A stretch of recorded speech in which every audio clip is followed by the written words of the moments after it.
Duchess of Dish Soap, her Soho house hideout is much worse than we thought. What am I talking here about? I want to discuss everything in details, where she is, how she is taking full advantage of this whole theatric, and how this will benefit her, what will be the public opinion, the backfiring, the backlash about this whole situation. We'll be discussing all of this in this video. But before I do that, not subscribe to my channel, consider subscribing. I want to actually share with you this particular article I found very interesting. Security concerns. The core issue fueling this situation is a disagreement over security arrangements. Harry insists his family will not be safe without taxpayer-funded police protection, while critics argue that this reflects an ego-driven demand for bells and whistles security rather than a genuine safety requirement. Now, this is the conversation all across the board. These duplicitous duos, they're not coming, and I'm telling you guys, they did not plan this for no reason. They wanted to plan this. They wanted to get public attention so that Meghan will be happy about this free publicity. And number two, very, very important at the same time, had she been to the UK, her kids, the fake surrogate invisible children, would have gotten exposed. And I have no doubt about that at all. Now, the article basically said the failed reconciliation. The speakers expressed frustration. The speakers here basically means the royal commentators, that this visit, which initially offered an opportunity for a family reunion with King Charles, has essentially gone up in smoke due to the ongoing soap opera surrounding their security arrangements. One thing also you have to understand, this guy, Harry, he was sincere about coming to the UK with the children. Okay? In the beginning, he was sincere. But then he made a U-turn. Why? Because all of a sudden, this woman, she butted in and she said that, hey, when you go to UK, take me with you. You cannot take the children yourself. I have to come. And therefore, have me in. And then Harry was like, oh my God, what are you talking about? I thought you were never coming back to UK. And then she was like, no, I need to because I'm going bankrupt. I need some publicity. But do as I say. Do as I say. Count me in. And then he was like, okay, so we're all going then for 5 days? She said, yes, 5 days. And then she created more and more drama with her Sussex squad propaganda machine and then WhatsApp disinformation, misinformation. All of these things played and got triggered at the same time in order to amplify Meghan herself, not the veterans, not even Harry, not even the family reconciliation. She just wanted to be amplified. Her name, she wanted it to be on the headline. So you read BBC, you read CNN, you read mainstream media, Harry, Meghan coming back to UK. And then after just few days, Harry is coming all by himself. Meghan is not coming. So she really wanted that name to be on the news headlines. If she had been to the UK, if she came to the UK with the children and to the monarchy, to the royal family, I'm not talking about coming to UK, I'm talking about coming to UK and meeting the children, she would have gotten exposed with all her scams. So she was like, oh my God, I'm caught. I am in a catch-22 situation. If I go, I get exposed. If I stay here, I'm in big trouble because I need some publicity. Then she weighed her option.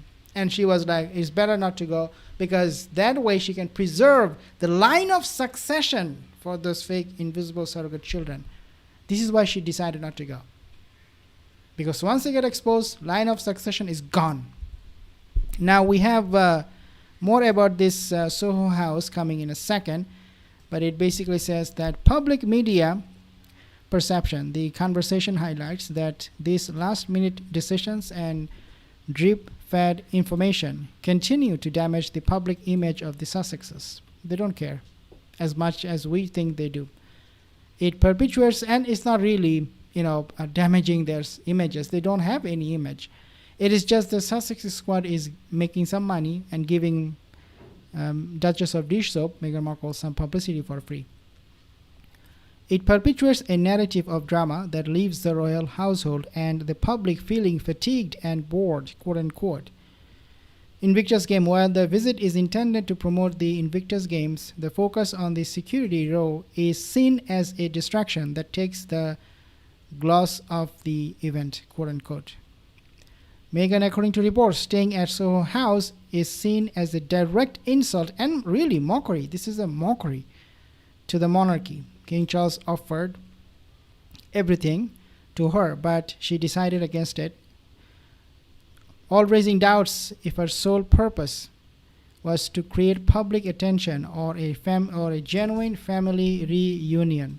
No, she never cares about family. She only cares about publicity.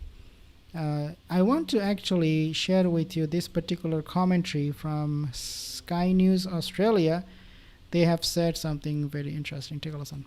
We knew that Harry was determined originally in wanting to bring Meghan and his two children on this trip with him, despite reportedly having these concerns around how they would be protected. And the latest now, as you say, we understand that he will not. So Meghan, Archie and Lily will not be travelling with Harry when he comes to London next week, but with potentially an important caveat in that there's a couple of parts to this 5-day trip. Some of it will be spent in London. We're expecting a ruling this week on his legal action against the publisher of the Mail newspaper in London. That's expected, so he'll be expected to be attending that in some form. And then he's also here to mark celebrations around the Invictus Games in Birmingham.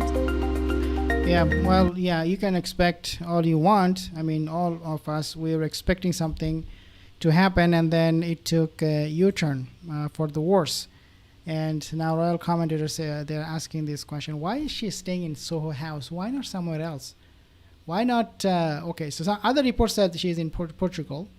Okay, understand that. They have some connection through Beatrice and Eugenie there. Understand. But then when she does come to UK, I mean, she never should be staying anywhere else other than with the monarchy. But then again, you have Prince William saying you cannot stay at Windsor. And Harry was like, no, I want to stay in Windsor. But then William was not giving his consent to that because of security reason, because you never know what they will do. And now Harry's like, okay, forget about it. I'm not going to bring her and stay, whether it's in Buckingham Palace or any other palace. If you are not giving me what I want, I'm not going to be coming. So the issue that he has, this Duke of Dufus's, is that number one, his security. I want VIP status. I want to be treated like, head of state visiting the UK. That's literally how he wants to be treated. And number two is he's not getting his accommodation, his lodging, the way he wants it. It is not his will. It is not up to him where he will stay, because he is not a working royal to begin with. If they give him a place, then that in of itself will be more than enough. And his father promised him free lodging, okay, free accommodation. You do not have to pay a penny. You come and you stay with us. That in of itself should be something he should be grateful to. He's never grateful to anything. He's only loyal to one person, and one person only, which is Meghan Markle. But of course, they are having big problem. They're living separate lives, and the Duchess of Dish Soap is always taking advantage of him. That's the bottom line of it all.